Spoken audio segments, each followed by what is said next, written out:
Hey everyone, welcome to another video, and today I'm incredibly excited to share with you my mid lane Nocturne guide. Now, I don't know about you guys, but I always struggle versus this champion. I just can't beat it. Every single time I verse it, it feels so oppressive, and when I play it, I get a few leads, but I really can't transition it into a win. So it got me thinking, what am I doing wrong? What are all the little details that I'm not understanding? How can I become reliable on this champion? So I did a lot of research and played a lot of this champion. I went over to the Korean solo queue ladder, found this Nocturne one trick who's sitting at around 1100 LP, only plays Nocturne mid, and I watched a bunch of his VODs in combination with me playing a lot of this champion, and I found out all the things that you need to know to reliably win games and close out those close matches as well. So why Nocturne mid, guys? And actually, I'll link the OPGG of that Korean player in the description below if you're interested. But overall, guys, Nocturne is an incredibly flexible, blindable AD mid pick. Every single game I played on my Smurf, so I was playing it around D2, D1, D3, around mid diamond level on my Smurf account, just to, get more reliable Q pops and things like that. And I was just blinding it every single game. It didn't matter. All I did was ban Akali and just pick Nocturne, and I had a lot of success. So it's very blindable. People don't know how to counter it or even know what to pick into it because it's not the most popular pick. So people just don't know how to verse it. It's also incredibly fun. So that's a big positive. And it's great for learning that aggressive style if you want to become more of like a Chad mid laner. So there's a lot of mage players out there. I get this a lot. And that was me back in the day as well, where they don't really have an assassin in their pool and they really want to develop that more aggressive mindset towards the game. Nocturne is that champion and can be that champion for you that allows you to, just kind of man up and be more of a Chad in the mid lane. So, this could be a champion that interests you for that reason. Now, just looking over on the left-hand side here, these are all my recent games over the past day, pretty much. Now, one thing I just quickly want to highlight is the CS scores. Every single game I have incredibly high CS scores because that is one of the crucial things for Nocturne mid. And when you look at any great Nocturne mid player, their CS scores are through the roof. This one, 9.2, 8's kind of low, 9.1, 8, 9.5, 10.1. This one is very low, so I was inting this game. And then 8.2, 8.6. So on average, I try to at least get 9 CS per minute. Now, you'll find over time that the feeling of getting CS and soaking farm will come naturally. At the start, it will feel very forced and it'll feel awkward. But as we get into the gameplay, as we get into the VODs, I'll kind of pinpoint exactly how you can get these reliable CS scores because that's going to be crucial for you closing out games, guys. So diving into the runes, guys, there's only one page you really need to understand. And this is the page of one specific Nocturne strategy. We will be covering this other page, which is a whole different ball game, a whole different strategy for Nocturne. But this is the one that the high elo Korean plays. This is the one that I've been having a lot of success on. And a lot of people really don't understand the theory behind why this works so well and how it actually operates. So you really need to understand it, guys. So there's two main reasons why Lethal Tempo is such a good rune for Nocturne. So a lot of people don't know is that the way the passive works, which is the heal, which is the main way Nocturne actually survives the laning phase, is the more you auto attack, the more this passive gets reduced. So if you auto attack a minion, I believe the cooldown gets reduced by 1 second. And if you auto attack a champion, it gets doubled. So it gets reduced by 2 seconds. So what actually happens in the laning phase is that you ideally hit the Q on the enemy, or maybe your passive AoE auto attack hits the enemy as well, or either or. You proc that Lethal Tempo, which allows you to auto attack the minion wave so quickly, or even the enemy, which stacks up your passive again, which gives you that sustain. This, in combination with your Taste of Blood, is what allows you to just basically not interact with the enemy and stay healthy in lane, even though you don't build any lifesteal or you don't take any, you basically start longsword and 2 pots, so you basically have no pots either. So this is basically the secret recipe, and this is how that guy survives even the roughest of laning phases. Now the second reason Lethal Tempo is actually good as well is just for straight up wave clear. Because Nocturne isn't the traditional assassin or traditional mage, he's a very unique niche champion. You don't really interact and kill the enemy in lane, very rarely, unless they overextend, which means you want the maximum amount of attack speed to mow down that wave, so you don't even have to interact with the enemy at all. So you can go back, tempo reset, get raptors, roam, whatever you want to do. So the attack speed really allows you to clear that wave very, very fast. And then ideally, we'll get to this more of the gameplay oriented stuff, but ideally you want to be throwing that Q and hitting the enemy as well to proc that lethal tempo to get the max wave clear. Now in the second row here, and actually, guys, we will go more onto this passive because there's a lot you need to understand about it. Because this passive is what you need to master if you want to reliably win games on Nocturne. Now, the second row here, Presence of Mind, it's incredibly important because Nocturne is so mana hungry. You need a big or a very large mana pool in order to farm jungle camps, raptors, keep spamming Q on waves because you don't build any mana in your build at all. And the great thing about Presence of Mind for Nocturne is that it's pretty reliable to stack up because at level 6, you can basically guarantee a kill with Ignite, which is a really, really good thing.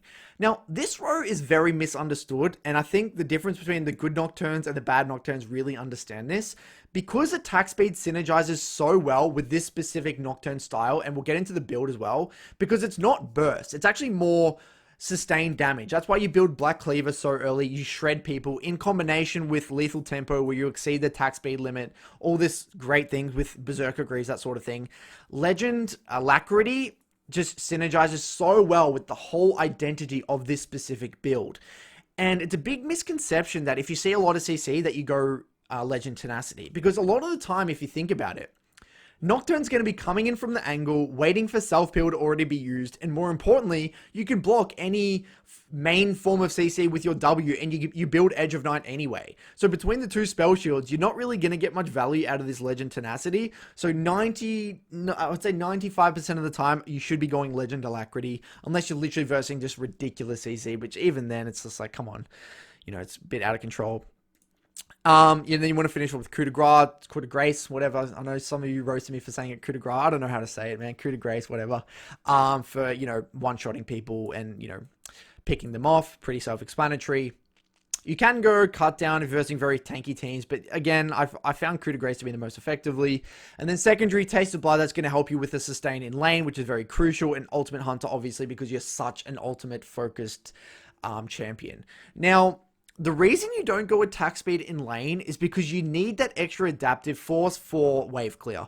Just in terms of the Q, the raw attack damage you need to AoE down the wave, combined with your Tiamat, and you get plenty of attack speed with Lethal Tempo, Legend Alacrity, and Berserker Greaves anyway. I don't feel, because this is taking attack speed here isn't for the scaling attack speed. This is more for laning, and I feel like you just get away with the laning more with double adaptive force. To be honest, I haven't really experimented with attack speed here because I saw that the Korean guy didn't do it, so I just didn't do it, and it just felt right. I didn't feel like I needed the attack speed in the early game, like levels 1 to 3, so yeah.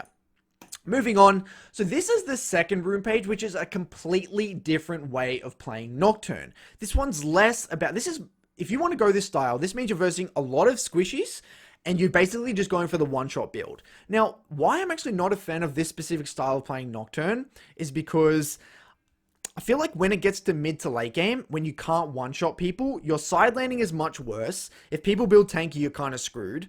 And if you don't get that burst off, then your sustained damage in a fight is rubbish because you don't have attack speed, you don't shred tanks, and even, just like a lot of little reasons, and it's more the scaling, it just feels super unreliable. The premise of this one is you go Electrocute, Sudden Impact, Eyeball Collector, or Ghost Power, or whatever, and Ultimate Hunter, you're 100% going for the one-shot. Now, you know how we talked about sustain? You may ask, like, how does this version of Nocturne sustain? Well, because you get your sustain from Time Warp, Tonic, and Biscuits and starting Corrupting Pot, you don't need Taste of Blood, and it's less about the passive. It's more about utilizing your potions and this secondary tree to survive the laning phase in combination with attack speed. Generally, that's what you want to be doing, although you can go Adaptive Force. And you got to keep in mind, guys, if you are going this style, I only recommend it if you're versing a lot of squishies and you need to change your build. You don't build Black Cleaver. Ideally, you want to be going for like full lethality, early game going like, you can go Tiamat still, but like Tiamat into like, it's like the way you build Qiyana, Tiamat into Edge of Night, Ghost Blade, Dust Blade sort of thing, like triple lethality, one-shot build. That's why you can only really do this against a full squishy composition that can't stack armor and HP. So again, I'm not a fan. I don't think it's really reliable, but I did want to put it here just for the sake of, there is another way to play Nocturne. Now for the summoner spell section, guys, quite simple here. It's either teleport or ignite. Now, ignite is absolutely crucial with Nocturne. Now, because Nocturne heavily relies on guaranteeing that kill at level 6 with his ultimate and his Tiamat, his first spike, and getting those roams off and really snowballing in the game and stacking those presence, getting those presence of mind stacks up, Ignite is just really, really valuable. Now, the reason Nocturne can actually get away with taking Ignite more so than any other assassin is because his ability to tempo reset due to how good his wave clear is and how good his sustain is with his passive is basically unmatched. So even in the really, really hard matchups, he can always get away with taking Ignite because he can just heavy trade, shove the wave, recall, Q out of base, run really, really fast, get back to lane, and not really miss any CS. And not many assassins, I think Echo is the only other one that can do it reliably. Talon can also do it, but probably not as well as Nocturne as well. So anyway, Nocturne can always get away with Ignite, and it really adds to his kill threat at 6 and allows him to snowball, which is at the core of Nocturne's identity. Now, you may ask, when do you take TP? You can take TP if you get hard counted. Maybe you forget to ban Akali, you're versing a full tank team. You basically know even at 6, you're not going to have any kill threat on the sides, that sort of thing. You can take TP, but again, 98% of the time, you should be taking Ignite. And for those of you learning Nocturne mid, I highly recommend taking Ignite only if you're a master at Nocturne and know exactly when you can and can't snowball. I would take TP. I personally have never taken TP. I found success a lot with Ignite. So generally use that as a guideline. Now for the build section, guys. So there isn't too many build paths to really understand. You basically are going to be going the same build every single game with some slight alterations, but you do need to understand the theory behind why and how this actually works and why it synergizes so well with Lethal Tempo. And keeping in mind, guys, if you're going that electrocute one-shot Nocturne build, this isn't the build path I would recommend. If you're interested more about that specific style of Nocturne, just send me a message on the Discord or in the comment section below and I can get back to you there. Now, starting off in the top left-hand corner here, we want to be starting Longsword and Refillable every single time. No D-Shield, D-Blade, or Boot Start, Cloth Armor Start, none of that stuff. You always want to be starting Longsword. And again, the main reason, guys, is that between your passive, Taste of Blood, Lethal Tempo, things like that, you have plenty of sustain. You don't really need, you're not going to win lane anyway. You just want to minimize as much as you can to get to this Tiamat. Once you get to Tiamat, Nocturne as a champion really comes about. Before this item, you're just a shell of a champion. Now, the reason this item is actually so important is because between the Tiamat passive, the Tiamat active, the Nocturne AoE auto attack, the AoE from Nocturne Q, all of these and Lethal Tempo, you just one-shot the wave. You get it in like 2 seconds. So this is how Nocturne is able to push and move, how he's able to tempo reset, how he's able to get raptors, how he's able to roam. Everything stems from this item. It is absolutely crucial you get to this item as fast as possible. This is the core item of Nocturne. Now, why Black Cleaver? Why not straight into lethality? I think the theory behind this item is that it synergizes incredibly well with this attack speed oriented Nocturne style with Lethal Tempo. Stacking up those, Black Cleaver stacks, you're able to shred people. It's great into tanks and squishies. And I think the main reason, guys, and I've actually tested going lethality first and then Black Cleaver after, but I think this Mogu baby, this Korean player, is actually spot on because if you go lethality second, you don't have enough durability to minimize the next portion of the lane because by the time you get after this Tiamat, a lot of mages are starting to build, getting 1300s, they're starting to build things like Lost Chapter, maybe they're even getting, double dark, the Dark Seal Dorans. They're starting to get quite a bit of damage and have quite a bit of poke. Now, if you go straight into lethality, you're not going to have enough durability to actually get push off the wave and roam. So you actually need the durability from the Phage and the Kindle Gem to actually push out, to get tempo resets, to get raptors without dying, all these sorts of things, because you actually don't even build lifesteal either. So you do need that durability to utilize your attack speed, stay in combat long enough to stack up those stacks and actually utilize your lethal tempo, and actually actually be able to be strong enough to survive the one shot so you can get out the wave. So Black Cleaver I've found to be really, really useful for that reason. And then after Black Cleaver, guys, you want to be going into Edge of Night for obvious reasons, guys, because it just synergizes so well with his identity as a champion. He wants to be going in, blocking every single form of self-peel, get that fear off, get that Q off, auto attack, go, go, go, burst the enemy down. But if you're getting CC'd, you're getting locked up, you can't block any of those abilities. This in combination with your W makes you incredibly obnoxious. And it's just a really, really strong item. Gives you an extra bit of durability as well. Super, just synergizes really well with Nocturne's identity. Now, moving on to the last few items, something you need to understand. Generally, this Mogu baby guy, he goes GA first.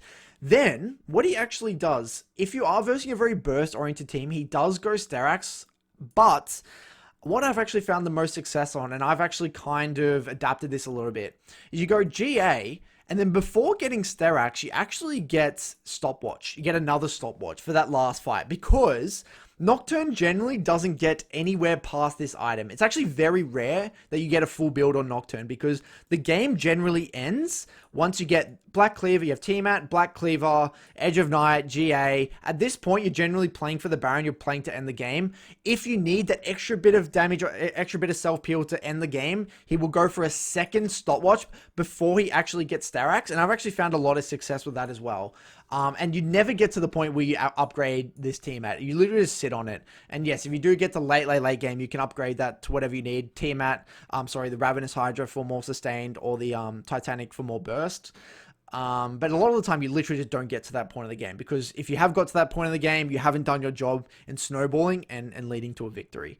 If you do get forced out of lane in the early game, you can go back for a second longsword and a rejuvenation bead, that sort of thing. Or you can sit on an early null magic mantle. Although I don't really recommend it, I don't think you need it. If you are versing a heavy AP team, especially if you're versing a hard counter, something like an Akali and like an Evelynn jungle, something like that, you can just sit on this, because you will need to go into a Maw or a Hex Drinker way earlier than you would otherwise. Probably sit on this, get your Tiamat, then go into Hex Drinker. But that shouldn't happen too often. There are some situations when you are versing heavy frontline, you can go Blade of the Ruin King. I haven't found this to be the case though, because I still do fine against a lot of these frontline with Black Cleaver as long as I'm snowballing. But if the game does go late and you haven't snowballed, then this item can be quite nice. So that is important to understand. Last thing I want to quickly mention here, guys, is how important Berserker Greaves are. I don't want to see any Tarbis in your inventories. I don't want to see any Mercs. I don't want to see any Mobies, Swifties, anything like that. You need to be going Berserker Greaves, because you need to remember, guys, this whole strategy, this whole build, the whole identity of this specific strategy revolves around attack speed. Because remembering, attack speed synergizes with the passive, and it synergizes with the way Nocturne actually fights, because the more auto attacks you get off, the more passive stacks you're going to get off. The more auto attacks you get off, the more stacks for Black Cleaver. And if you think about it, the way Nocturne works is you ult in, you block any form of CC with Edge of Night and your W. And within that first fear, within your E, in that few seconds, you want to get off as many auto attacks as possible to burst them down. Because if you don't kill that person within that initial burst, and within that few seconds, within that fear, you're generally not gonna fare too well anyway, because you've built full squishy regardless, and your kit after that, you don't really offer anything else. So you want to all in on your identity. That's why Berserker Greaves is so important. You don't need Tarbis, you don't need Mercs, you don't need Tenacity, because you've got plenty of it. You got plenty of self-peel in here. So trust me, it's a feel thing. You'll really understand it when you build it. One important thing to understand, guys, never build Berserkers before Black Cleaver. You must get Black Cleaver before you get Berserkers. So generally I get Longsword into Tiamat, then here I get my tier 1, then I get Black Cleaver, then I will look to finish Berserkers. Sometimes I don't even finish it till down here, because it's actually more important to get to these items. So between here and here, this is when you want to be getting Berserkers, because you really want to get to this Black Cleaver. And just remembering, guys, down here, just saying how for the Electrocute Nocturne build, it's similar to Qiyana and Pantheon, things like that. So, I'm not really going to be covering that today. So again, if you have any more questions, feel free to leave them in the comment section below. Now for the matchup tier list. This is, again, just my opinion, my experiences, given what elo I've played it in. Just starting at the bottom here, the D tier matchups. This is my ban every single game. Akali has always been known as the biggest Nocturne counter. It's really, really obnoxious. You don't want to verse it as Nocturne. Ban it every single time. But as you can see, it's a lot of these melee champions actually counter Nocturne. Camille mid, Renekton mid, Set mid, Mordekaiser. These are Nocturne mid's worst nightmare. LeBlanc is also really annoying as well because there's just too much kill threat. You know, there's gank setup, there's a bit of wave clear with the W. In heavy trades, Nocturne really can't deal with it with Ignite. Because Nocturne builds so squishy as well, it's just an absolute nightmare. And you can't lock down LeBlanc as well, so Nocturne can never ult them as well. In the next row here, these are tricky matchups in the sense that they can be hard to minimize, but the reason they're not D tier is that they can't lock you in lane. These champions in D tier are the ones, the reason they're D tier is because they actually lock you in lane. They don't let you roam at all because they can always have pressure on you and kill threat on you. These champions, yes, they do probably win trades against you 1v1, but because of either a lack of wave clear, because of either a lack of mana, or because of a lack of range, these sorts of things, you can always just push and move, tempo, reset, that sort of thing. So they are hard. It's unfavorable, but you can still minimize. And I am going to show a VOD today of the whole early portion of the game versus Syndra, so you can really understand how to survive those early laning phases. And Syndra's been known to be one of the hardest laners to verse, so I think it would be a really good one to show. B tier, again, 50-50, really depends on the skill, but a lot of the time you can easily roam versus many of these champions. You just really got to know the trading patterns. And then A tier, S tier. S tier is basically you just push and roam. You just have so much.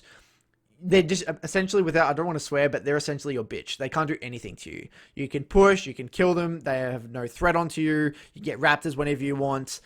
Super easy. A tier, again, super easy, but, you know, there is a little bit of counterplay.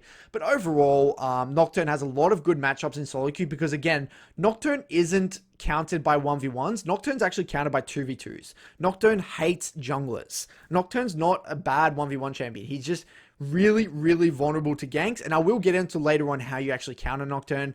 But if you have any questions about this matchup tier list, just feel free to hit me up. And for some reason, guys, Zed isn't on this tier list creator, so I couldn't put Zed in here. But Zed, in my opinion, is actually an A tier matchup, so Zed would be in here. It's a good matchup for Nocturne.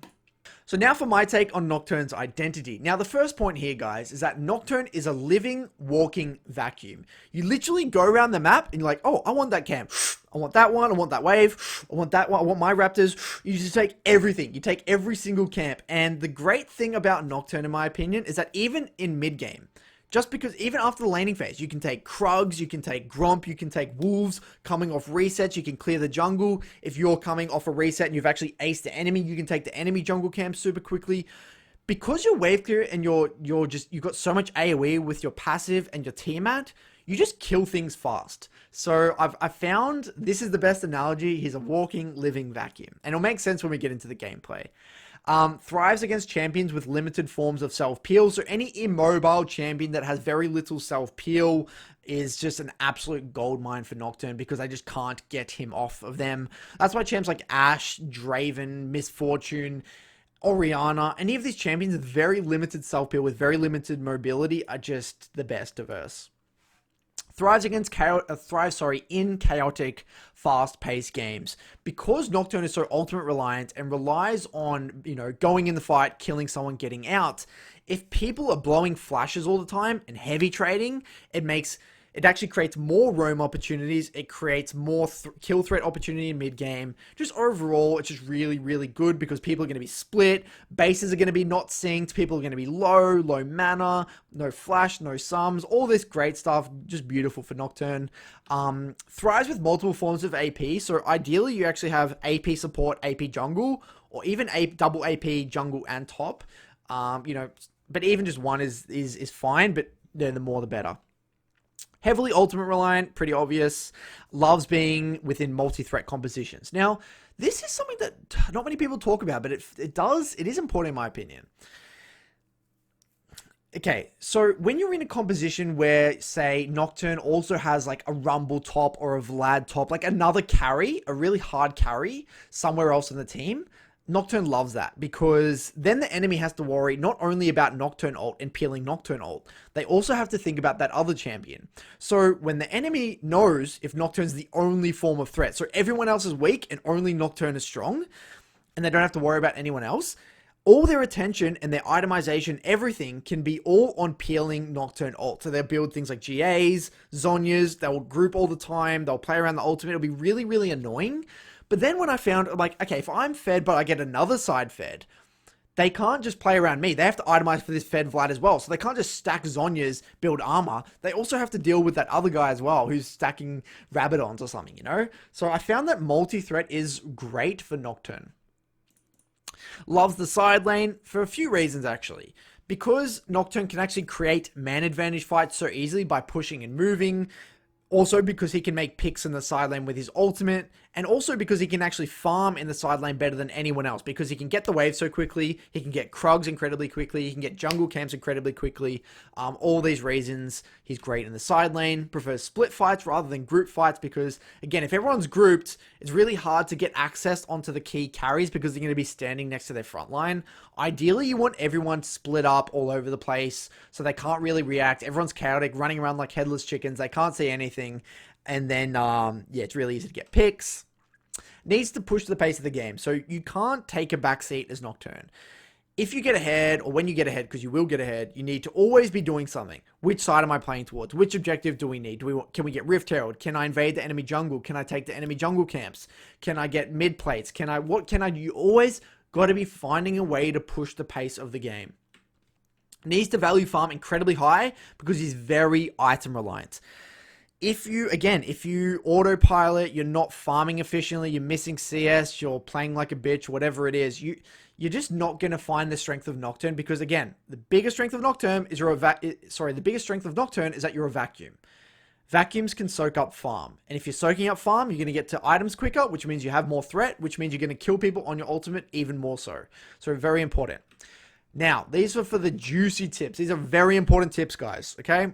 If there's anything you're going to take from this whole slideshow, this is it. Tips for early laning. You got to remember, guys, that the entire laning phase, pre-Tiamat, is one giant minigame. You got to get to this 975 gold, because you start longsword, it's 975 to Tiamat. Once you get the Tiamat, your entire game is just free. It's very, very easy. But getting to this 975 gold can be tricky for some people, and in specific matchups it can be a little tricky. So these are the tips that I found to be helpful, and I wish I knew when playing Nocturne, when I first played Nocturne. First one, try and aim Q through both the minions and the enemy to proc lethal tempo in order to burst the wave as fast as possible. So again, like I said before, if you're able to actually hit the Q on the enemy as well, not only are you getting poke, but it's going to give you extra form of attack speed, which is going to allow you to get the wave as fast as possible, which is going to minimize the amount of time you need to interact with the enemy. And it's going to minimize the amount of time they're going to be able to auto attack you. Take damage first, then use the passive. So at level 1, level 2, each wave really, the good players who know how to counter Nocturne, they will actually wait for Nocturne to use his AoE, his passive, to get the heal. Then they will attack him because they know that he's going to heal up anyway. So what you should be doing as Nocturne is wait to take that initial ability or few auto attacks, whatever, then use your AoE auto attack to get the most value out of your passive to stay as healthy as possible. Try to maximize Q usage by hitting all the creeps. Don't just hit the first 3, try and hit all of them. And sometimes it's best to actually wait for them to get a little bit low first, then Q through. Because there's a rule that's really helped me, so you don't go in the early laning phase, is try to keep each wave like 1 Q per wave. That's like sometimes you have to use 2 if you've really messed up or you're in a really hard matchup. But this rule has helped me. This rule of thumb has really helped me. I try to minimize to at least 1 Q per wave. So if I do this, I'm never really going to go Now, this is a big one, guys. Absolutely massive. Focus on dodging first, then use W. Now, what I've found by watching Nocturne players and even just versing bad Nocturnes is that because they have W, they have this spell shield, they feel the need to be lazy and sloppy with dodging skill shots. You really want to minimize the times you're using your W because it actually uses a lot of mana. And if you're having to use mana with your W, you're not going to have enough mana to spam Qs. So a lot of the time, if you're as Nocturne, you're not going to have enough gold. You're not going to be able to stay in lane long enough to get to that 975 gold. So I want you guys to have an emphasis on that dodging mindset. Always be focused on what abilities are you trying to dodge? How are you going to dodge them? Are you alternating your dodging patterns? All these sort of things. And then W is like the last resort. If you can't dodge it, if you really need to go in, get that massive auto attack with the passive, you need to get it off, then use W. But you really want to minimize the usage of it just for mana conservation purposes, and also the exact same with E. You only want to be using E if you're going for an all-in kill. Sometimes in the early game you can get a cheesy little level 3, level 4 kill if they overextend trying to poke you in the lane, whatever, and just chase them down the lane with your E. But again, it uses a lot of mana, so if you don't need to use it, you should never use it. Okay? Only use it if you're setting up a gank or going for a solo kill. You must be conscious of playing around cooldowns in the window. So, for example, you're versing a Talon. If Talon just uses W, or you're versing a Victor, and the Victor just uses E, you need to be consciously thinking, that's on cooldown now, so I can go in. Don't just be scared all the time. You've got to be aware of those cooldowns, those windows, because that's what's going to allow you to play calculated aggression and go in and get those auto attacks off on the creeps. Keep in mind, again, that basic attacks lower the passive cooldown, so you need to play aggressive in order to utilize this interaction. If you're sitting all the way back and not auto-attacking the creeps, then you're not going to be maximizing the amount of time this passive is going to be up, so you're actually going to not get enough sustain. So you do need to play calculated aggression to auto-attack enough to make sure you're getting this passive off cooldown. Very, very important. Lastly here, guys, utilize the W blocked ability attack speed. So when you do block an ability with the W, you do get extra attack speed. So sometimes I actually go in with the intention to block an ability, get the extra attack speed, mow down the wave, tempo reset. Now, more important Nocturne tips. I know there's a lot, guys, but you really need to understand all of these, because trust me, these are the difference between, being unreliable and actually being reliable as Nocturne in games. When using ultimate, this is unbelievably big. When using ultimate on a target, guys, don't use Q straight away unless you are going for the one shot. I've had to learn this the hard way, and I actually found this out by watching Mogu Baby, that challenger player in Korea. So what I mean by this, I had a bad habit, because when I first picked up Nocturne mid, I always thought that Nocturne mid was all about the one shot. Going in, RQ, go, go, go. But what I realized is that Mogu Baby, he very rarely did that. And I was thinking, why is that the case? It's because if you ult on someone, and let's just say they self-peel or they flash away, then what you do, if you didn't have Q then, because you've used it and you've missed it, you're not going to be able to chase. But if you ult, then they flash, what you can actually do is then Q after. You either flash after them, then Q, and then E, so you have the maximum amount of damage. Because a lot of the time, in that little period between Ring and getting that Q off, if you don't, you're going to get CC'd, you're going to get peeled, they're going to flash, some form of escape. You don't want to have time where the Q's on them and you're not auto-attacking. You want to maximize the amount of time where the Q is on them and you're auto-attacking. So, the only time you use Q as you're Ring is if you're literally going for the one-shot and you know they can't self-peel, you know they have no abilities, or they're or they have no flash, that sort of thing. But you just got to be careful of this, and it is very, very big, and this will be the difference of you actually getting kills in mid-game. Very big. Need to use Tiamat in between auto attacks, which is, just a little micro thing that is great for damage. Swapping to Sweeper is essential after you finish one core item. If you are ahead, I like to go Sweeper actually very early sometimes, like even sometimes after Black Cleaver, around 12 minutes or whatever it is, I will go Sweeper. It's just very important to clear as much vision as possible to generate as much threat on the side lanes. Raptors must be taken in lull states, only if the jungle's not nearby. Stopwatch purposes before big team fights, like I did mention that within the itemization section. You must consistently update your knowledge of the status of the side lanes. Okay, so your job as Nocturne mid is to constantly understand what's happening in both sides. Where's the kill threat? What's the quality of the trading? Have they blown flashes? You need to be conscious of what's going on because, again, you're not a 1v1 champion. You need to roam. You need to pressure. You need to know where to be on the map in order to push that lead. Because if you don't push the pace of the game, you're not going to be able to reliably close out the game. And this is something that I had to really hone in on. And this is what leveled up my win rate big time.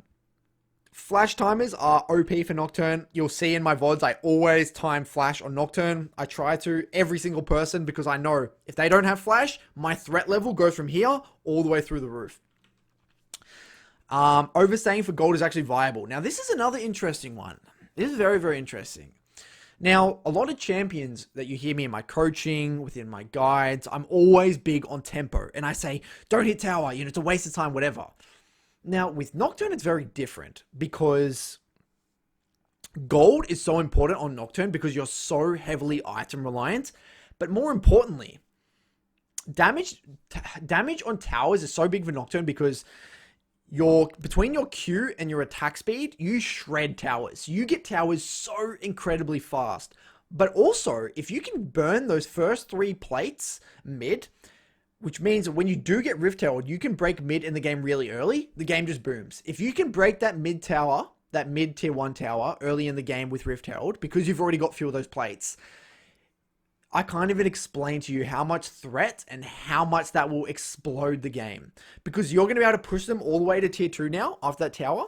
You're going to be able to take more of their jungle camps. You're going to be able to move your vision deeper. You're going to have so much threat on the side lanes. Then what's going to happen as a result, you're going to break that tier 1 on bot. You're going to break that tier 1 on top. You're going to start stacking dragons. The enemy's going to be so incredibly scared. It just booms the game, trust me. So overstaying for gold is just viable because, again, you get towers so fast and towers are so important and gold's so important on Nocturne. And it's similar to TF because that's also another reason with TF with Demolish. A lot of the time you actually get tower gold because you can get towers so fast with Demolish. Same premise. Utilizing your pressure to help the team with jungle tracking. Again, I will go over this within the VOD, but because Nocturne gets push and move so often, you can actually focus a lot on jungle tracking. And even if you're not necessarily getting roams off, you can ping information, you can share information about where the enemy jungle is. You can either kill them in the jungle, or you can literally just track them the entire game. Always have their camps warded, know exactly where they are, so you can help every single person on your team. So let's cover some of the biggest mistakes, guys. So number 1, not calling off plays in mid game when you don't have ultimate. Because of how ultimate reliant Nocturne actually is, you need to be so on the ball. If you don't have ultimate, just call off the play. If there's a dragon coming up in 20 seconds, your ultimate's coming up in 60 seconds, and you feel like your team's not necessarily that strong and you're the one with all the kills, just say no. Back, back, back. I want top tower. I'll take top camps. Just give it away. You can't... Again, you're just so incredibly ultimate focused. So I've actually learned this the hard way. A lot of the time I would compensate. I would go to the fight even though I don't have ultimate, even though I should have actually called it off. And then I give away my shutdown. We give too many kills. They get too many items. They get to their PD, GA, Zhonya's, stopwatches. I lose all my threat and then the game just booms. 2, throwing leads with shutdown golds. Absolutely crucial. I've had so many painful experiences with this specific thing. I'm telling you right now, if I can save you from having these painful experiences like I did, I'm gonna be so happy because when I first picked up Nocturne mid, I was always doing so well. Like I'd be 6-0, 5-0. I'd be really, really fed. And because I lost focus, I wasn't understanding my threat. I wasn't understanding how squishy I was and understanding how calculated I need to be with my ultimate. If I do one bad ultimate onto the enemy AD carry and give a shutdown, a 500, 600, whatever gold shutdown to the enemy AD carry, the game's done. That's all that AD carry needs to carry because once they get PD, Zhonya's, GA, whatever, I lose all my threat. The game is incredibly hard. I can't tell you how many games I lost at the beginning by giving shutdown golds. Because you will get big leads. You will get shutdowns because you're going to be snowballing so hard. You just got to be careful. You can't play like a maniac. You got to be a little bit more calculated. So just trust me, this is going to be a big game changer for you. Not being patient, rushing to get things done. Again, watch Mogu Baby. Watch some of his VODs. He really isn't rushing. He's very calculated. If he can't make side lane plays, he will tempo reset. Or he'll do raptors. He will stay in lane for a little bit longer. He'll play for his spikes. Like, he doesn't feel the need to rush things. Because again, it ties into these 2 things. If he doesn't have ultimate, he won't force things. If he has a shutdown, he won't force things. He's very calculated. Like, he's pushing the pace of the game. But he's not doing things that are... He's not pushing... He's not overextending himself. He doesn't feel rushed because Nocturne does scale well if you are farming very well and you're not giving your shutdowns, you're not dying, you're holding onto your flash, you're using your ultimate very intelligently. This build actually scales relatively good. Comparatively to the Electrocute build, you don't, like, that build doesn't scale well at all, but this one actually does. It's actually not too bad. Not looking at itemization to check for Zhonya's, Stoppies, and GAs. Very important. You always need to be updating. Who has GA? Who has Stopwatch? Who has not? Like, all these sorts of things. Because, again, if you waste your ultimate on a target that has Zhonya's or Stopwatch in a fight, that can literally be the difference between you winning and losing that fight.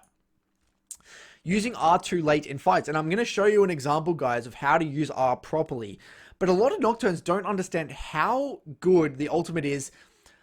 Like, less the damage and the one-shotting, but even just the darkness. The AoE darkness for team fights is so annoying for the enemy to deal with. When they're trying to reposition, they're trying to dive people, they're trying to group, peel, all those sorts of things. If you just use the ultimate and wait a little bit, wait for the fog to go, everyone runs around like headless chickens, then you can go. So people really underestimate how strong that ultimate is. It's an incredibly strong ultimate for team fights.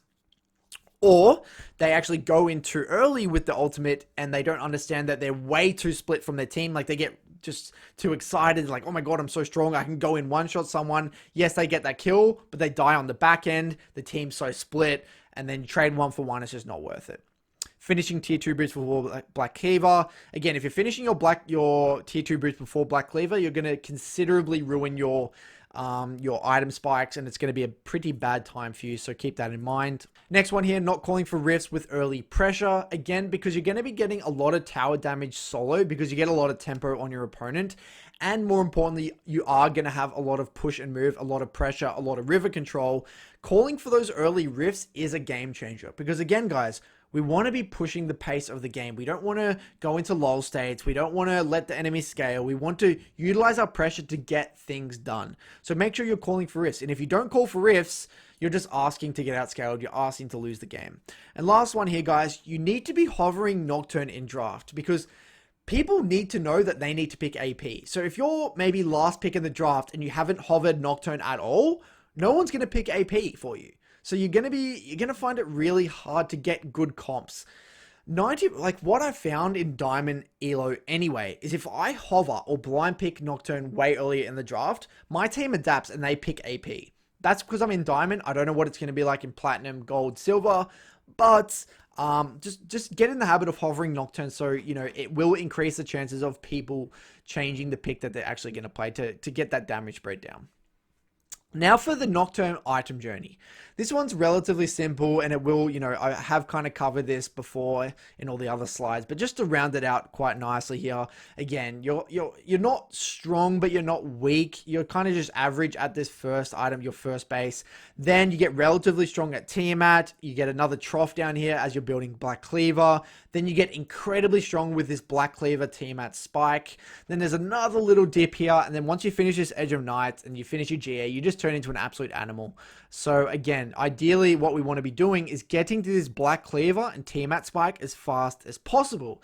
And my little note here, guys, is that the scary thing with Nocturne is that you can go from here to here and skip this completely so easily. Because once you get Tiamat, your CSing, your farm, everything goes through the roof. And more importantly, this synergizes really well with your level 6 spike with Ignite, that sort of thing. You're going to be getting kills.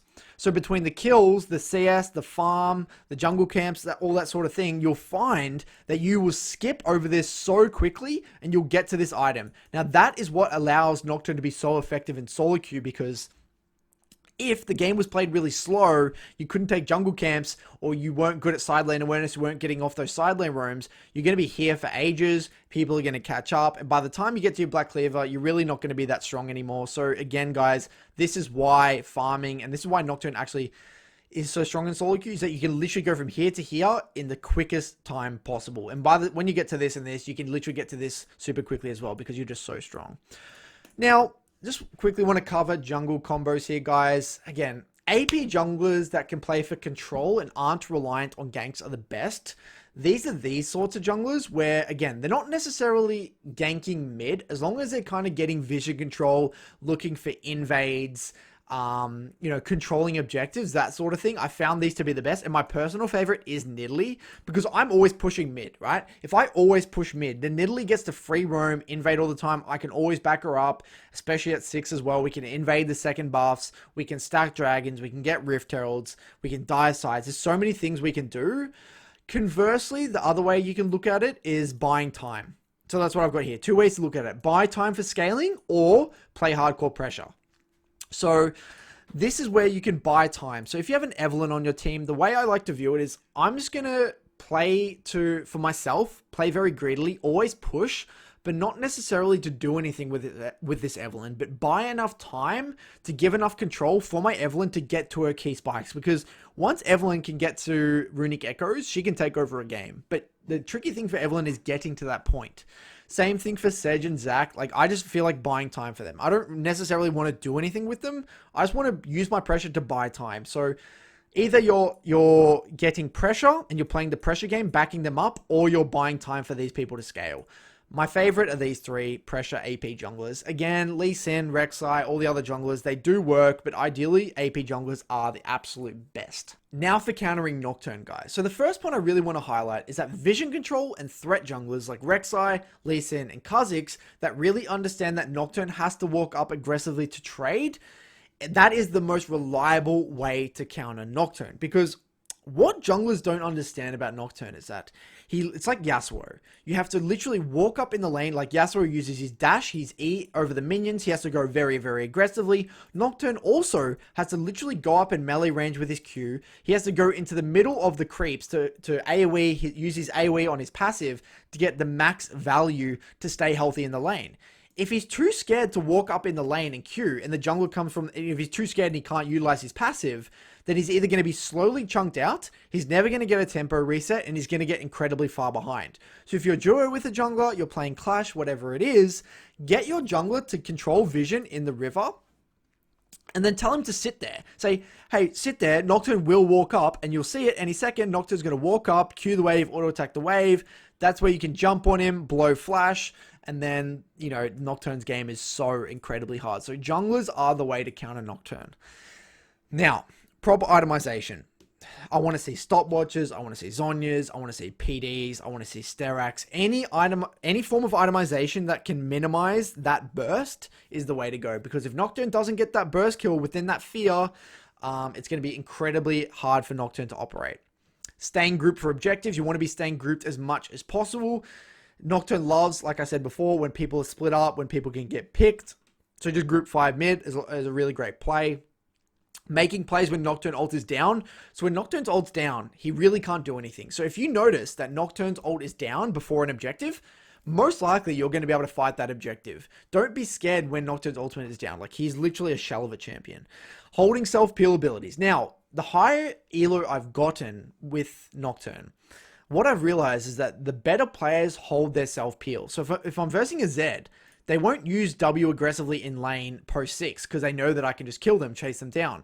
Fizz won't use E aggressively as well because they know they need it for self-peel. So when you're versing Nocturne, especially post 6, you want to be holding onto your your only self-peel ability, whether you're Syndra, Zed, Fizz, whatever, because that's what's gonna get you off Nocturne's get Nocturne off you when he R's onto you. Because all Nocturne should be looking at in mid-game is as soon as that person uses their self-peel ability, that's when you're going to go. But the best players just hold it because they understand that. Standing outside the wave, so Nocturne can't Q you and the wave. So again, like I said, if you stand outside the wave, then Nocturne's not going to be able to use the Q onto you to proc that lethal tempo, and you're not going to be in range for that AoE auto attack. So the Nocturne's just not going to be able to proc lethal tempo. So it's going to be a lot harder for Nocturne to lane, and you should be looking to hold the wave in the middle so Nocturne can't safely farm.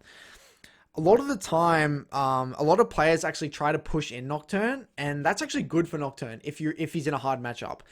The way good laners punish Nocturne is that they just walk past the wave. They know they have more threat, and they walk past the wave and just Q from a distance. But if the enemy just hard shoves you in, Nocturne can easily just catch the farm under tower. So it's a little bit of a little niche thing there as well.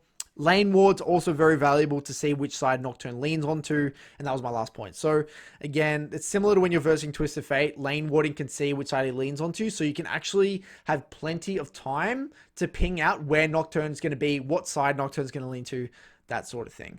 So what we're going to do now is dive into a few different VODs. I've got one that we're going to go through from basically start to finish. Then there's a few clips from a bunch of other VODs that I've played that really tie together some of the fundamentals that you need to understand to reliably win with Nocturne. So let's dive straight in, guys. Now for the first VOD of the day, guys, this is going to be me playing Nocturne mid versus Omnistone Twisted Fate. Now, I thought this was a really great VOD to start with because I think it encapsulates a very classic solo queue game where you have a few people raging, you have kind of one losing side, usually one troll, one winning side. So it's a very classic solo queue, and I thought you guys would enjoy it. And then we will go into another VOD, or at least the laning phase of a much harder laning phase, so you can kind of see, chalk and cheese, one hard laning matchup, one easy laning matchup, and kind of see how they differ and what you should do in both situations. So diving straight in, this was a relatively good game for me because I've actually got a lot of AP with Fiddlesticks, Kai'Sa, and Annie. And I'm versing a Kayn, relatively immobile. Riven's a bit annoying. Aphelios is not bad for me. Soraka's actually really annoying because of the AoE. I mean, they're obviously the ultimate, and they go Guardian, so they're quite tanky. I'm lucky that Soraka didn't go Barrier. Sometimes they go Barrier with heal, which would have been an absolute nightmare. But we'll see how this game pans out and see if I can highlight all the important little details. So first thing, look at this. First thing I do, I take the W to the face already.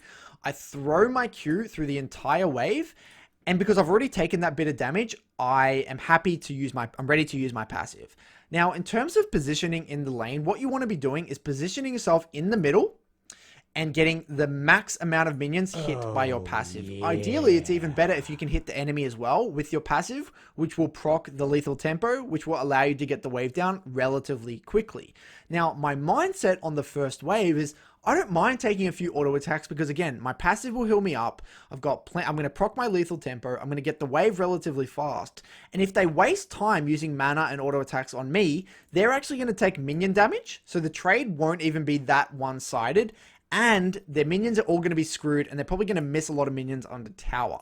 So that's kind of the premise level one. So I walk in the middle, look at that. So not only do I think I get both melees here, I get all three of the casters, and I get Twisted Fate here. So I actually proc my lethal tempo, look at that, beautiful.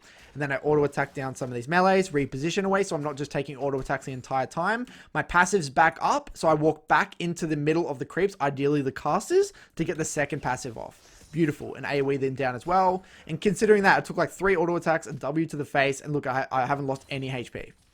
And Twisted Fate, Twisted Fate's taken that much damage, and I've taken that much damage, and I've got the shot. Like, it's ridiculous. So funny, honestly. It still cracks me up. So now, I know that, I believe Kayn started bot side, and I didn't really want to ward straight away now because I knew most likely that Kayn was going to do red Raptors onto top side or maybe red Krugs Raptors. So I did have a ward, and I could have lent in between the waves to ward Raptors, but I felt like my ward would be better spent putting it probably on top side to spot him on blue buff because I know that he's not going to, I highly doubt he's going to do a vertical jungle clear. And I was actually scared he had sweeper. So if I warded the Raptors and he saw me on Raptors, he could just sweep it. So I just kind of hid around the wall. So I do the exact same thing. Try to position in the middle of the creeps. This time he actually holds onto the W and gets a W after, which is not really a big deal. So I'm able to get still heal back up with my second passive. But again, stock standard stuff here. And ideally, I don't really want to use my W. I do use my W here, which in hindsight, I think it's a bit of a mistake. The reason being is, look at that. It uses so much mana. It's 50 mana for no reason. It's just one slight blue card. I feel like I could have gotten away by just by taking it to the face, but it really comes down to your feel of how much mana you're going to use. Now, I know most likely because Kayn's going to probably do 2 camp or 3 camp bot side onto top side. I get a nice ward at 225 on their blue. So now we're going to get a lot of information when Kayn actually walks into river. And this is where, if you want more information about jungle tracking, this is something I am going to talk a lot on Nocturne because one of the biggest strengths, like I said, of Nocturne, one of my biggest tips is because you always have priority, it can help you focus on jungle tracking because the laning's quite simple. So watch my jungle tracking fundamentals video if that's something you really want to refine. So my bot lane's already died. There's a lot of flaming going on already, getting a bit intense. Now, look at this one. I just want to quickly highlight this. Notice how I don't use my Q straight away. I'm always trying to line up here so I can actually throw my Q all the way through. And sometimes what I actually like to do, especially on the cannon waves, is wait for them to get hit a little bit by my creeps so I can actually last hit one of them with Q, let them get damaged a little bit, and then I come in with the Q, like that. Beautiful. I hit Nocturne as well, get the AoE, get the lethal tempo stacks, kind of walk out a little bit. Unfortunately, this TF got phase rush, who was able to chase me down a little bit, but he took a lot of damage from my creeps for that. So now, this is where things get a little bit interesting, guys. Generally, there's two types of players. There's the player that will get really frustrated and will be happy to heavy trade in the early game and try and contest you like this. Like hard push, contest you at level 3, that sort of thing. If this happens, your default response shouldn't be automatically to go to bitch mode, and I'm just going to respect. Yes, that is what you will be doing in some of the harder matchups because you just straight up can't contest because you want to get to your teammate anyway. But because I know I'm versing a Kayn, I know this is an isolated 1v1. I know that this Twisted Fate is also a very weak champion early on as well. I also have Ignite, and this Twisted Fate's trying to push me to the waves in a very good position. If this Twisted Fate doesn't respect me, I can actually go for a solo kill. And you can do this in a lot of low range matchups, a lot of matchups with a lack of self peel, people who are actually using their abilities on the wave in front of you. So if the TF uses gold card in front of you, you can do the exact same thing. Or if Fizz uses E, Silas uses E, all of these champions, if they use their self peel, you can literally just kill them at level 3. So I want to talk about that. So I realize that this Twisted Fate's playing like a psycho.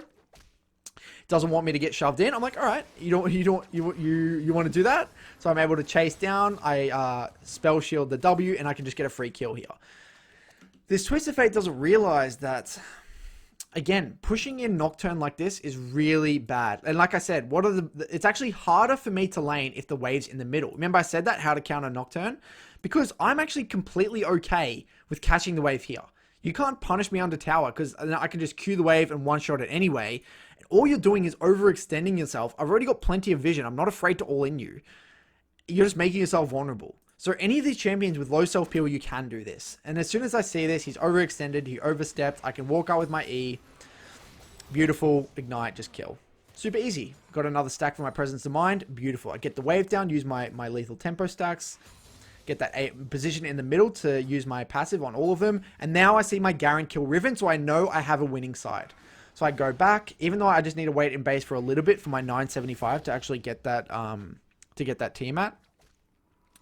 It's worth me waiting in lane, in base. So I just wait a little bit of gold here. So you know what was really useful? I was able to see Kayn on that ward, which was super, super big for the team. Not only for my jungler, for my bot lane, for my top lane, everyone. Really, really big. So waiting gold for my waiting base, sorry, for my Tiamat. Beautiful. Come back to lane. And now I'm panning my camera. I'm assessing the situation. What did TF buy? What's TF doing with the wave? That sort of thing. Does he have a pink? What's happening with everyone on the map? Where is everyone? Does anyone have flash? That sort of thing. But TF didn't even blow flash, so there was no flash timers for me to burn here. Now, notice another little thing. This is another little detail, but there's no point using Q as you're coming back. Okay, there's two things I want to actually highlight here. First one is when you're in base like this, what I've found is that you should only be looking to use Q out of base when you have got at least 1 or 2 or 3 presence of mind stacks. If not, you're just literally just going to go Like you're not going to have the mana to when you get back to lane to actually reliably poke, because it costs a lot of mana actually. The other thing I was going to highlight here is here. I know that the next wave is about to crash. Looking on the minimap, you know, this wave's here, so their wave's going to be here. It's going to crash very, very soon. I don't want to use my Q to clean up these creeps because I know I want my Q to be up as soon as the wave crashes to contest it. So I see another mistake I see, whether it's Victor's using their E or, you know, Nocturne's using their Q. You should wait, hold your Q for when you really need it. If I use my Q there, I'm not going to have my Q for when the wave crashes. Just like little details here that really add up. So I get the wave in, beautiful. I'm not wasting my mana on the W here because I know this TF does no damage. I get the wave in. Now here, I actually would have gotten my Raptors if my jungler was recalled or not in the area or not a jungler that farms very often. Here, I actually would have actually taken these Raptors. Conversely, I actually could have gone to the enemy Raptors. What I actually thought here, I actually thought that Kayn had cleared topside camps, and I'm about here to danger ping here, because I thought Kayn got topside camps and is resetting back onto where Kayn started. So I actually danger ping bot side here. I think that was the reason in the game I didn't want to go to Raptors, thinking that Kayn probably could be there and is probably on those Raptors off a recall, because maybe I was mixed up in my head a little bit because I got such an early kill, but this is a little bit too early. Generally, that's the case around 5 minutes. So I was a little bit wrong there. So you'll see what happens in a second. Then Kayn shows top. So I'm like, okay, that means Kayn still hasn't recalled. So I end up walking here, knowing that I have a considerable amount of time to roam, and I'm able to blow Kayn's flash. I could have actually blown flash here to chase, but I wasn't sure if Kayn had flash or not. I actually hesitated. So I didn't want to blow my flash if I didn't need to. So I kind of just held on to it, and I was like, all right, I'm just going to take the small win. I'm just going to take the flash. I usually don't do rooms like this pre-6, but I felt like I had so much priority in this early lane and so much time because it was a cannon wave. Because this was a cannon wave, it gives you a lot of time because it takes a long time to actually kill the cannon waves. If that wasn't a cannon wave, I don't think I would have done that.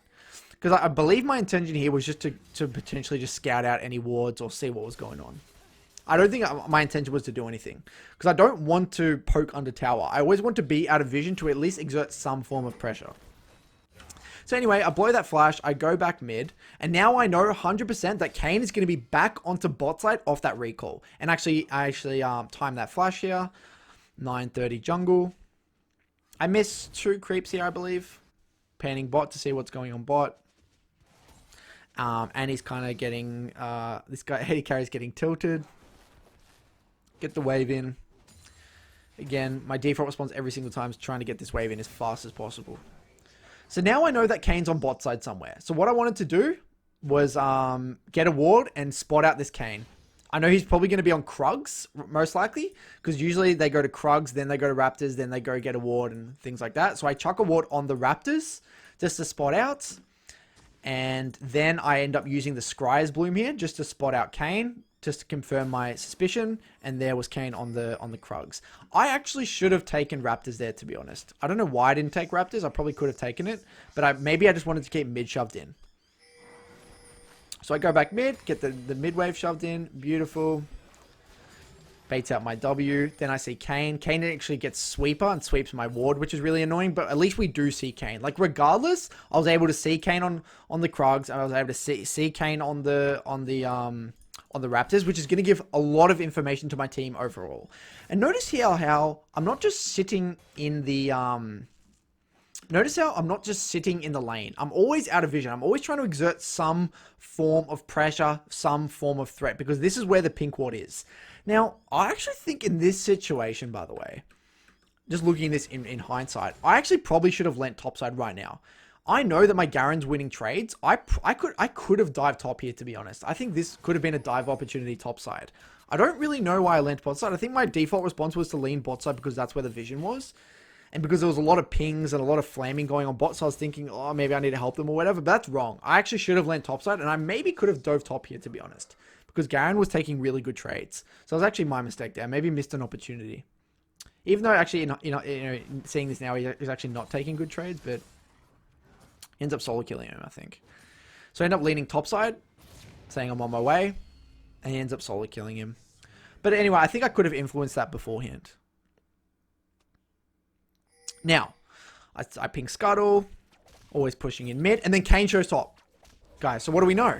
If we know Kayn shows top, we know that his red buff's going to be up very soon. So that's what I'm thinking, because I know he's done Krugs, Raptors, gone onto top side. That means his red hasn't come up, and now he's dead for 14 seconds. So in my mind, I'm thinking, wow, do I have time to maybe cheese him in his jungle? Either I can cheese him in his jungle, because I know I've blown his flash, and I timed his flash before. I knew he had no flash. So I was actually leaning onto bot side, because there was nothing for me to do top side anyway. And then what I'm like, wait, bot's heavy training anyway. I can't roam, because they weren't overextended. So I end up taking the red. Now this is where, again, this is not something a set play. This is not a set play you do every single game. This is what I talk about adapting and using information you have in the game. Again, I'm putting the pieces together. Can I ult bot? No, they're my losing side. Can I ult top? No, he's already dead. Where's Kayn? He just showed on top. I know he has no flash because I burnt it before, and I know that he's got these Krugs, he's got these Raptors. Head onto top side, and he's dead. So I have time. Okay, they don't know where I am. I know I walked over it. There's a pink ward there. I know I'm completely fine. So I get this. I probably should have pulled it into the bush here. To be honest, I got a little lucky. Then Kayn actually shows. I get the red, and because I know he has no flash, I just all in him. Beautiful. Get another kill. Now I escape here. Running out. Aphelios is trying to chase me. This Twist of Fate does the old QW trick, but end up just running it out anyway. So beautiful. End up killing the jungler, taking their red, spotted him the whole game. Like, imagine playing jungle versus me in this game. Like, it's not a fun experience. I was talking to Nathan about that. I actually versus Nathan. He's like, versing you playing Nocturne is not a fun time. So I end up trading. Okay, this is what I call heavy trading for the wave, by the way. Look at this. So the wave's coming in. And I'm like, you know what? I have red buff. I know I can block your damage with W anyway. I get the AoE with my passive. I heal so much. I'm completely fine to heavy trade and recall anyway. Because I'm going to recall. I want to spend my gold. And then it's recall. Beautiful. Now, this is my one mistake this game. I don't know why I did this. I have no idea why. For some reason, I built Dirk first. I've never done this on a single Nocturne game. But because I think I was carried away in this game, I was thinking, wait, oh, I could use this for VOD content, for guide content. I don't know what happened. My brain was scattered. So don't do this. Always build Black Cleaver, learn from, and then my next item, I was like, I got in base after this. I was like, wait, why do I have a Dirk? So I ended up just building Fade. So I really ruined my build this game. But anyway, they ping Aphelios flash there. So I end up timing that. I'm pinging missing mid. Timing jungle flash still, and I time the 80 carry flash. I'm trying to time as many flashes as possible because I need to know. Again, the more flashes that are down, the more threat I have. And remember, guys, my mindset in these games is I really hate ulting the losing side. If it's a kill, it's a kill. I will do it. But generally, the way I like to win solo queue is I identify one winning side, and I always all in on the winning side. I don't want to kill. I don't want to help the losing side because generally, even if I kill the losing side, it's not going to change the way they play out. They're still going to lose pressure. They're still going to lose 2v2. That's the way I view it. That's why I don't like ulting the losing side. So yeah, get this wave in. They're spam pinging bot, and it was actually really off-putting. I actually should have blocked them because these spam pings really ruin my brain. It actually makes me make worse decisions because then I start tunnel visioning and all sorts of bad things. So I start leaning bot side here. I noticed, guys, I actually swapped to sweeper. I forgot to mention that. I actually swapped to sweeper because I'm really spiked quite early in this game. I've got 80 CS at 8 minutes 40. I've got 2 kills already. And I know they wouldn't have warded yet, so I hold on to my ward for now. Brilliant. And I actually ping Rift. I want Rift. That's what I tell my team. Because remember what I said before, guys. I want Rift. If I've got pressure mid, I want to do objectives with it. I want to push the pace of the game. I know that my top has pressure, so I literally ping assist me on the Rift and say, I want Rift. I'm giving my jungler plenty of knowledge about what I want. Now I lean bot. I think here I could have equally just done Raptors, and now I'm sweeping a little bit here. Try to sweep, and then end up clearing this pink ward. I think in hindsight, doing Raptors is much better than my Raptors, not the enemy Raptors. Purely because I really don't want to ult bot, but I got so put off by all these. I knew that AD carry didn't have flash, and I knew that. That's all I knew, actually. To be honest, I actually got put off by the pings. And I go for the play, and I get the kill. And then as soon as my ult's out, I try to run out. Because, again, I need to play around my cooldown. So I run out, flash out straight away. And then this guy flashes, I turn on him and kill him. And then we end up getting a triple kill. This works, but take a leaf out of my book and don't do this play. I think this is actually really bad. The only reason I do this play is because I actually listen to pings. And these guys are just tilted. Don't do this. Although I did know that they had no summoners bot. The reason this is bad is there's so many reasons. They're weak. They're already weak 2v2. They're losing 2v2. They're taking bad trades. Kai'Sa's half HP. My junglers in base, not even in position to back up. There's top Rift. There's Dragon. There's Raptors. There's so many things to get on the map. This is such a risky play for no reason. If I fail my ult here, and I also know TF can follow up. Like, I didn't want to do this, and I was just getting baited in. And this is what I call compensating. This is a compensation play. So I hover to at least generate some threat to kind of give myself more assessment. Then I see the TF ult come out. So I'm like, all right, I'm going to ultimate to create chaos for the enemy team. Then I go on the Soraka, because I knew that if we don't kill the Soraka, we're going to lose the extended fight. Now, notice straight away here, guys, after my cooldowns, I run out. I don't continue to fight, because all my abilities are down, right? I need to play around my abilities. I'm not Conqueror. Lethal Tempo is very different to Conqueror. You got to keep that in mind as well. So this play ends up working. A bit of a coin flippy play, to be honest. I was actually kind of annoyed at myself for going for that play because I fell into the trap of listening to pings. So yeah, take a leaf out of my book, guys. So I'm like, what the hell? Why do I have a dagger? I was like, what am I doing? And so I ended up buying my Phage. So I come out. Don't have ultimate now. Unfortunate, but it ends up being okay at the same time. I've got plenty of presence of mind stacks, and look at this. Look what happens. Riven TP, and you'll see in a second, TF TP as well. So what do I know? Remember what I talked about? How Nocturne is really good at getting plates rather than always pushing and roaming. Now my ultimate's down. I know that TF's actually went for a side lane play, so I know that I'm alone in this lane, and I have plenty of time by myself to get these plates. So look what I do. Instead of pushing and roaming or anything like that, I know my ultimate's down. I can get tower plates really fast. I know my team's getting Rift held right now. All I do is go for Rift. And what I say, I type in chat, Rift mid, Garen. I tell him to use Rift mid. So I use plates, I use my Q. Another little tip actually in general for using Q, if you're not sure where the enemy is, use your Q that way. So if they actually show up, you get the movement speed to actually dip as soon as they come. But I get the 2 plates. Now I know the game will explode. If he rifts mid, I know the game will explode. TF comes. Too late, buddy. I've got 3 of your plates by myself. I'm absolutely out of control. I've just rifted mid. My Garen's a really nice guy. He knows that I can carry this game. Beautiful.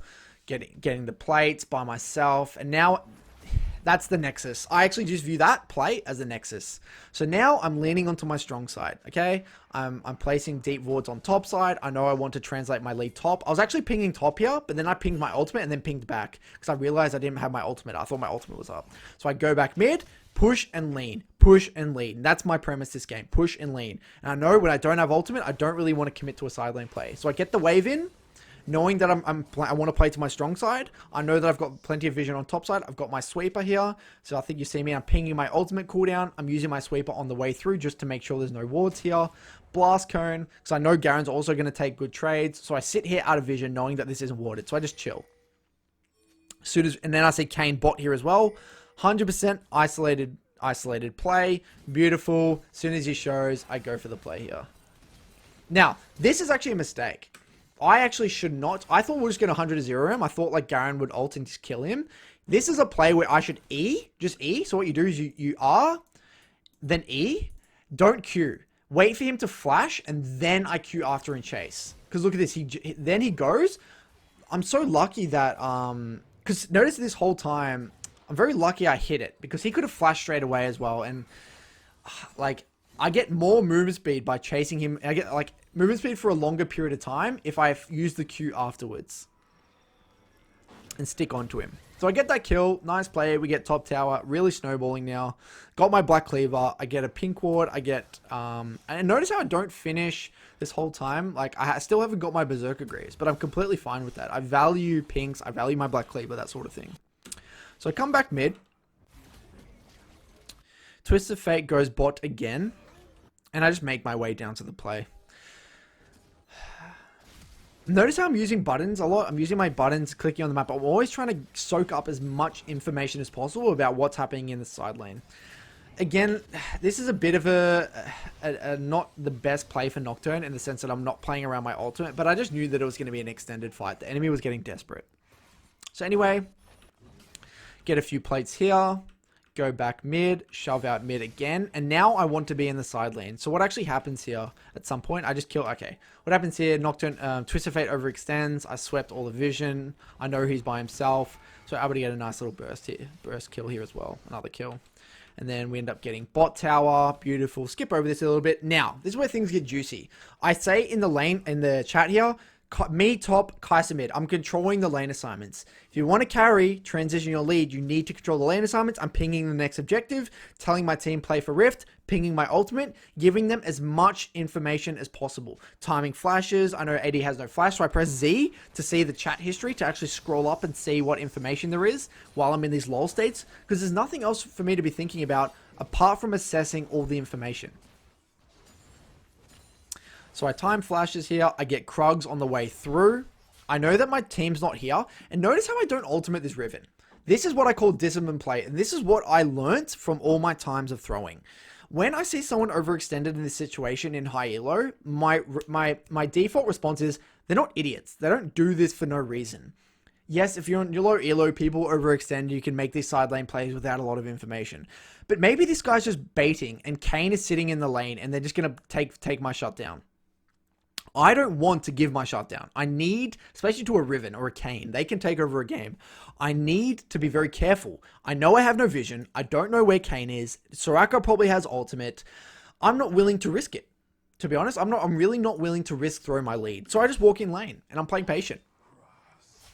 And then Riven ends up backing off. So maybe Riven, no one was actually hovering Riven and he was just being bad. But again, I'm still happy with the decision to hold that ultimate. So now my Fiddlesticks coming up in river, hovering me. I'm using my sweeper. Moving down, using the Scryer's Bloom, moving my pink ward onto top side. Looking really, really solid at the moment. Again, still not using my ultimate here. Because again, I don't know if Kayn's hovering. I still don't have amazing vision. But now when my Fiddle comes, and actually more importantly, I didn't use my ultimate because it's a 1 in 3 Riven. Rift Herald's also coming up in 30 seconds. I really didn't want to use ultimate now unless it was a little bit closer to the time of Rift Herald, because then it would guarantee the Rift Herald. But now he just overextends, we just kill him. Because again, if I get a kill too early, Riven's just going to come back up. No, I have no ultimate, and they might actually be able to contest the Rift Herald. So I get that. And then we get this tower, and then we end up killing Kayn here as well. And you can see how I'm snowballing. Now, you may watch this game and this VOD say, Curtis, this is just some random diamond game. Yes, I'm not telling you I'm the best Nocturne in the world. I'm not saying this is the highest level play. This is just a random Diamond 2 game. But what I'm trying to get across here is the fundamentals of, I'm always trying to find a way to push my lead. Because again, even if you are this fed, trust me, it is easily throwable. If you don't take jungle camps, you throw away your bounty, you don't play off your ultimate cooldown, you play to the weak side, you do all these things wrong, you will lose a game even if you are strong yourself.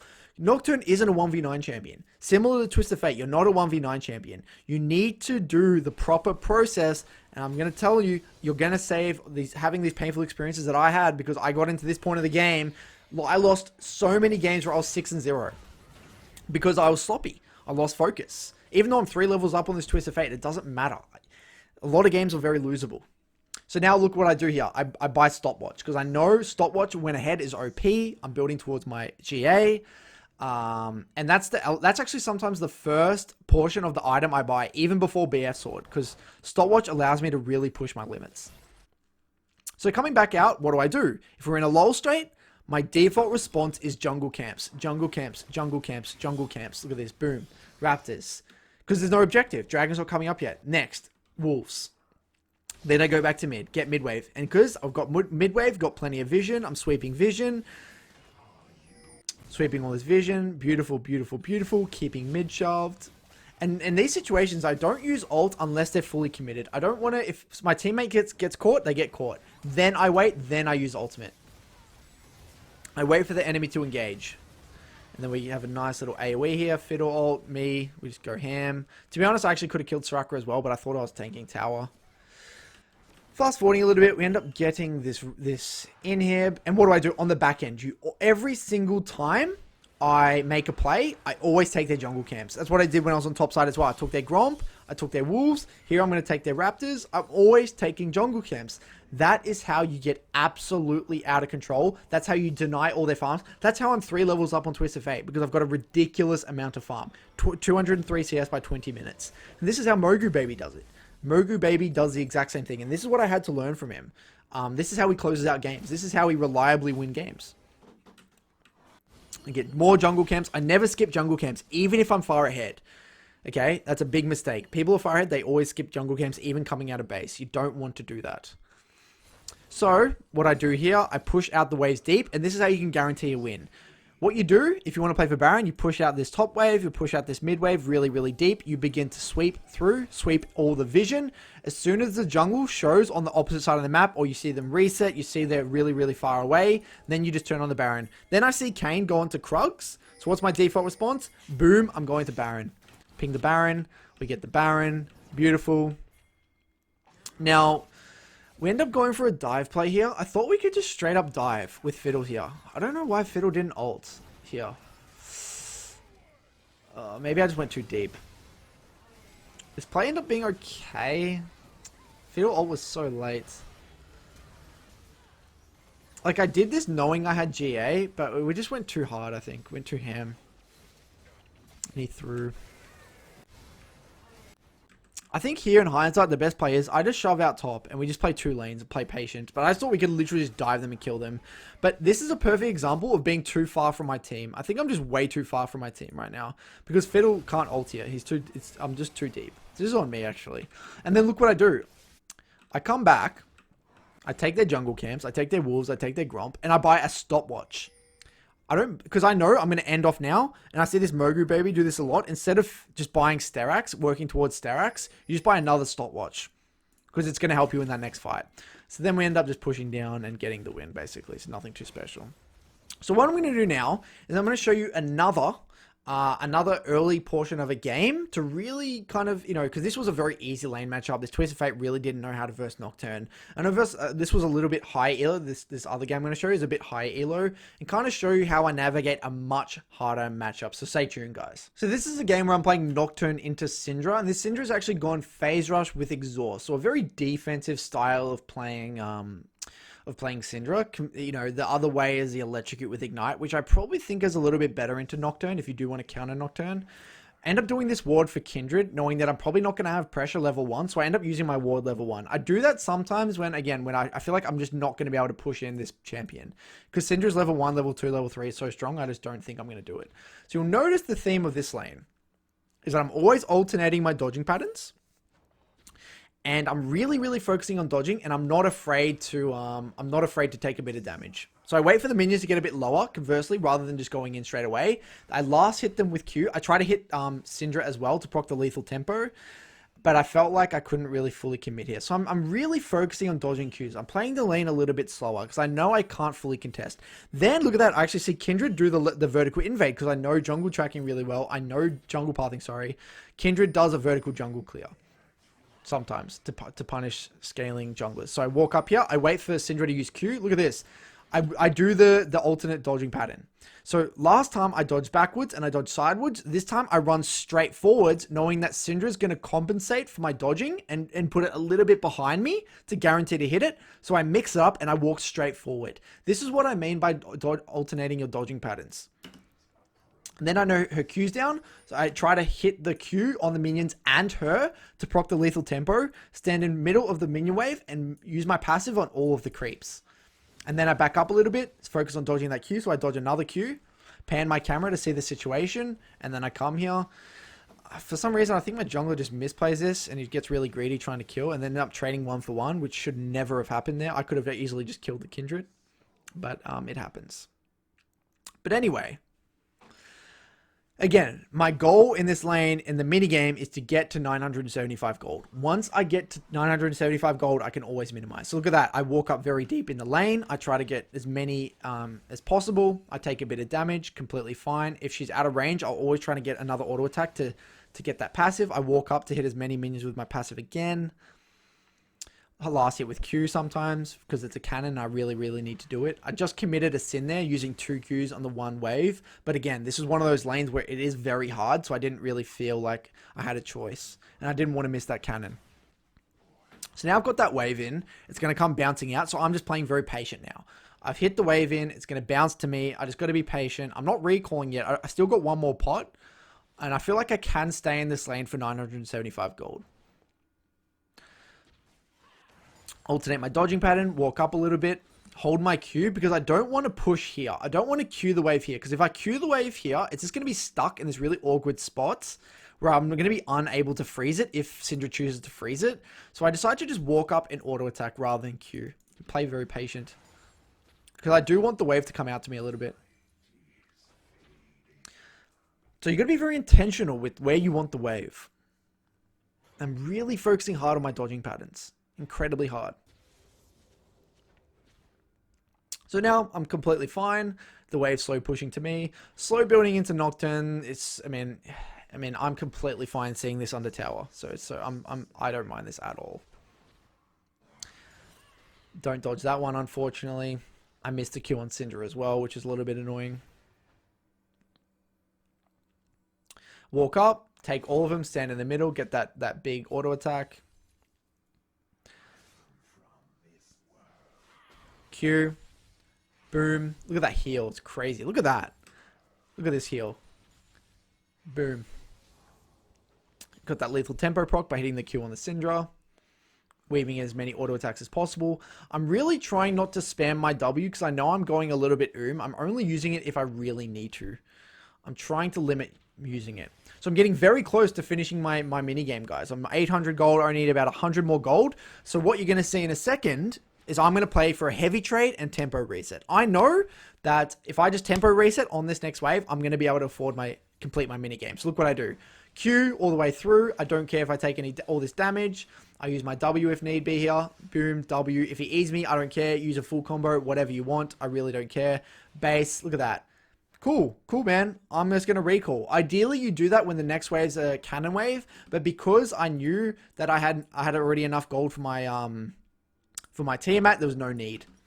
And I couldn't stay in lane for any longer. So that's kind of the downside of some of these matchups. You're not really going to have decide when you want to do it. So I come back, get my Tiamat and a pink ward. Now, what do we know, guys, by doing this move? Because I'm willing to heavy trade spend my resources, my HP and my mana for the wave like this, I know that if Syndra chooses to focus on me and not the wave, like a smart player will realize what I'm doing and just play for the wave anyway, knowing that they can't kill me. But anyway, because she's just focused on me, she's going to have to react to all these minions, which means that I'm going to have big tempo. Now, it's important to understand when you have tempo. So what happens here, Syndra, she can freeze. I don't care. If you want to freeze, you can freeze. I'm going to come back to lane very, very quickly. At some point, because you don't have teleport, you're also going to have to recall.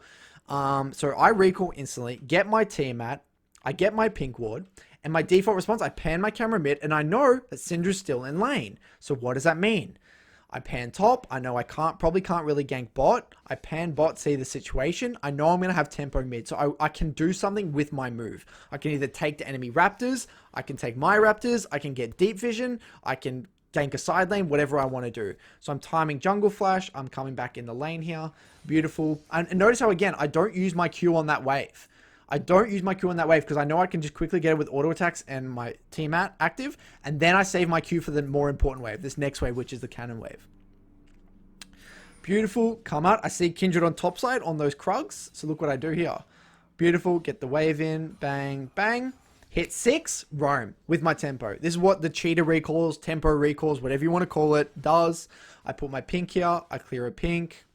Beautiful. And I just roam down. Because I see that they're disrespecting. They're not respecting my roam. All right, man, you got to respect. And I just go. I E. QE. Beautiful. Kill. Look at that. Too easy. And this was all possible because I played for that tempo reset. Help get the wave. I go back mid. The beauty of presence of mind. I'm not even though I've used all those abilities. I come back. Kindred's invading. I'm able to capitalize, punish this Kindred. I E. Get another kill here. Syndra gets a shutdown on Nami somehow. A little bit annoying.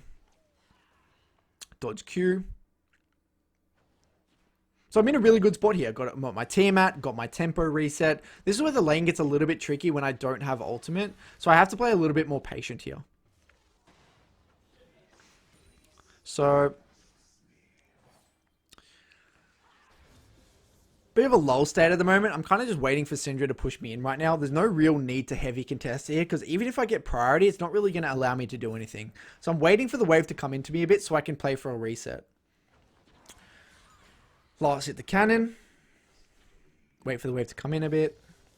And then I'm going to look for a reset for my Black Cleaver, probably tier 1 boots and a pink ward. Beautiful. Beautiful. Beautiful. Nice. Recall. I see Top's heavy trading. He ends up dying. I get a Phage, tier 1 boots, pinks, walk out of base. I know that Syndra's going to come in lane very similar time to me, so I don't have a tempo advantage, unfortunately. But now I know I have ultimate, so I can, if I can find a roam opportunity, I can get something done. So, coming back here, you'll see in a second, Syndra's trying to bully me. I walk up, I hit the Q to proc that lethal tempo. I walk past and one-shot the wave. This is the strength of Tiamat and the strength of Phage as well. I'm durable enough to actually, you know, tank a few Qs if need be. So Kindred comes here. We end up contesting. They get Rift-Held, unfortunately, but we're able to get another kill, another stack of my Presence of Mind. I go back mid here. Dodge the Q. Again, I'm not relying on my W all the time. And again, look at this. I just one-shot the wave. I dodge that Q, walk up, bang. You know, there's no interaction. Then I pan my camera top. I see Top's taking really good trades. I ping ready. My ultimate's ready. I ping on the way. He actually gets solo killed. And then I end up ulting and getting another kill. Look at that. In this game, I'm in a very hard matchup 1v1. I've got 3 kills. 2 successful roams. I've got a plate top, and this is what I talk about, you know, when you have to stay in terms of Twist of Fate effect. When you go to lane, just stay, because you get so many plates. Just tell the top laner to go mid and catch mid wave. So I end up getting the wave, AoEing it down, one shot, get 2 plates. So I've got 2 side lane kills. I've got 2 plates from a roam. I actually get 3 plates here, I believe. I get 3 plates. Look at that. That's actually ridiculous. So if we had Rift, we could Rift top, break top, just like that. 83 CS by 9 minutes 50 in a really hard matchup. Look at that. So that's kind of like the whole early portion of the game. I'm in a really, really good spot. And again, the same fundamentals apply for the whole entire rest of the game. The same thing. If I need a tempo reset, I tempo reset. Same fundamentals apply. Playing around my ultimate, play to the strong side again and again. So what I want to do, just one last thing. There's a few little things I want to show from another VOD just to really highlight some key fundamentals. So stay tuned, guys. So in this clip here, guys, I want to highlight a play you can do in mid-game when the game is relatively close and you can't really get things done on your own. So this is a game where I'm playing Nocturne into Diana. Now, Diana's also equally strong as me. I'm 3-1, she's 3-1. She's actually opted in for Arm Guard as well, which is very annoying for me. So it's quite hard for me to solo kill this Diana. And she's actually got Conqueror, so in an extended fight with Resolve, it's actually really, really hard. So, I'm in the side lane. I've actually broken this bot tower, and I'm just sitting in the side lane. So, I know that because I can't solo kill, I can't really go mid because it's Ezreal and Ezreal's really safe. So what I do, I want my jungler to hover me. So I ping assist me here. I ping assist me on my jungler, because in high elo they know what that means. It means they want hover. They want jungle hover. So I wait, I play patient, because this jungler doesn't know what they're doing. If you don't communicate with your jungler and tell them what you want, they're going to do the wrong play. They're going to go mid when you know they can't. They're going to panic. So you just tell them, hover me on the side. I know that if the jungle hovers me in 2v2s, we can win this fight. And because I know we're stronger than the enemy jungle mid 2v2. So I say hover. The jungler sees that. I'm in the side lane trying to bait it out a little bit.